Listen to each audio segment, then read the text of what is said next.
Coming up on Full Sail Live, NBA bubble action. The playoffs are set, and we'll take a look at the final season game of the NBA. The NFL season is a few weeks away, and training camp has started.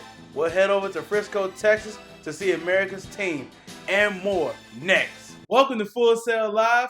Ricardo Hicks here. Now come along and ride along the fantastic voyage. First stop, the NBA.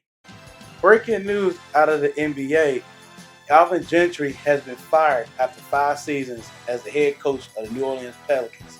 The firing came after the Pelicans finished the season 30-42 with only 2 wins in the bubble and was eliminated from playoff contention with just 2 games left to play. Pelicans Executive Vice President David Griffin spoke about the firing. I don't think it's safe to say that that would have changed anything about this decision ultimately. I think if you look at my history as a general manager, the immediacy of what's happening in a given situation in terms of results is less important than the process to us.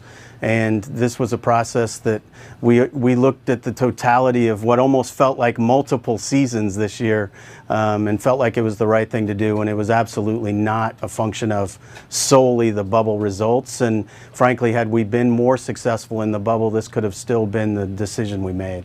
Maya Angelou once said, "You may encounter many defeats, but you must not be defeated." Please remember that your difficulties do not define you. They simply strengthen your ability to overcome.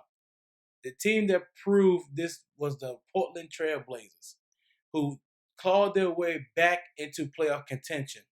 With one more play-in game against the Memphis Grizzlies, how would the Portland Trail Blazers answer the call? By picking up the phone. Late in the fourth, as the Grizzlies are up by 5, Portland is looking to close the gap as Gary Trent Jr.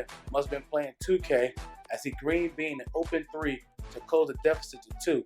Speaking of 2K, Damian Lillard was inspired by the trailer. As the closing seconds wind down, he finds an open Carmelo for the 3 to seal the deal, leading to a playoff berth for the Blazers as they finish with the 8th seed in the West, playing the Los Angeles Lakers in the first round. Well, it may not be Friday night, but some NFL players just got paid, party hunting and feeling right. And they told their teams to tell them to bring me my money. Yeah! San Francisco's tight end, George Kittle, got a contract extension for 5-year worth up to $75 million. And this will keep him through the 2025 NFL season. The contract includes a $30 million guarantee, making this the largest tight end contract in the history of the NFL. But he's not the only one who got paid. As reported first by Adam Schefter, Packers nose tackler Kenny Clark signed a 4-year extension for $70 million, which includes a $25 million signing bonus. With this contract, he becomes the highest paid nose tackle in league history and the 12th defensive now in the NFL.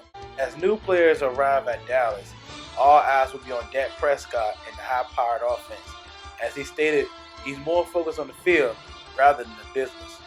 Business is business, and once I'm in the locker room and part of this, a part of what's going on now, I don't focus too much about the future, just more about today. With new head coach Mike McCarthy and draft steal CeCe Lamb, Dak Prescott has even more weapons to add and potentially have the Cowboys as Super Bowl contenders. Well, that's all the time we have. It's time to punch that clock, go pay some bills, and go home. Once again, I'm Ricardo Hicks, telling everyone to love one another and to take care.